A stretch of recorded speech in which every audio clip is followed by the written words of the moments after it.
Yes. So if you have medical needs that you know of right now, I would say try and get them attended to before tomorrow, certainly.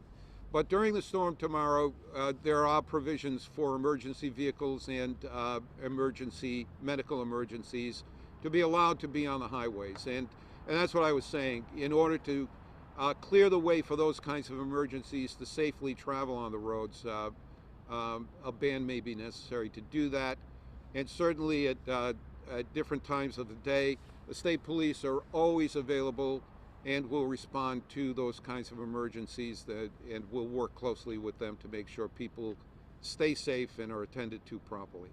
In general terms, ride from the state police? Say it If I again, have please. an emergency, I can call the state police to get a ride to the doctor? I'm not sure how that works, but we'll make sure. I'm sure they're sure. I'm sure they'll make sure that people get transported properly to where they have to go. In general terms, people should stay off the road? In general terms, yes. Common sense prevails. When it's snowing at the rate of 2 or 3 inches per hour, you're not going to be able to see. When the snow begins to get ahead of us, you will most likely get stuck somewhere on the roadways, if not on a state highway, probably on a secondary road. So the recommendation is to stay at home, prepare for it today. We're giving plenty of notice.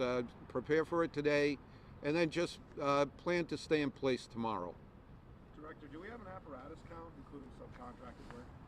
Yes, we have 155 of our own vehicles that will be out, and over 350 private vendors that we'll be using.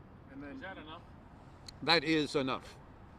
and then you've been focusing a lot on infrastructure lately, and there's a lot of projects going on. What's it like shifting from these huge infrastructure projects to this massive snowstorm?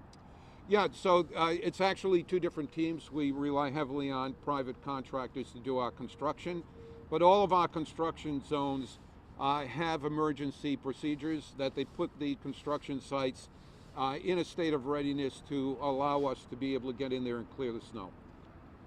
Will there be an increased presence when it comes to state police on highways tomorrow? Yes.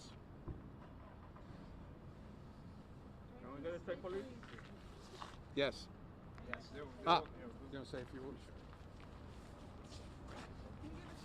Yes, as Lieutenant LaValle, I'm the patrol commander out of the Lincoln Barracks, and the answer is yes. So we'll have patrols out there. We'll be working directly with DOT to help them get any of their trucks through or any emergencies that come up. And the state police will work with any emergency apparatus to get anybody that needs to get to a hospital or any emergency situation. We will assist with that. Are you also involved in any parking enforcement? We mainly handle the highways, so if there's any issues out there, that's what we handle. Thank you all for coming out. As the governor said, we will have a 4:15 briefing at the EMA for the media, and our office will be in touch if there's any updates between now and 4:15. Governor, I understand you had to cancel a trip to Washington to tend to the storm. Is that correct? Yeah, the NGA meeting was this weekend, and meeting with the president. But this is a top priority, dealing with the safety of the people in the state of Rhode Island. So I'm here through the storm and prepared to make sure that the people out there are safe. I invited Mayor De Silva here to this press conference, being his hometown, but also it's also a great partnership that we need to have with our municipality. So the message would be, listen to your municipal leaders about local traffic, parking ban issues, and other restrictions or regulations that they put in. And that's why I asked the mayor to be here, just to be supportive of that. Are you disappointed?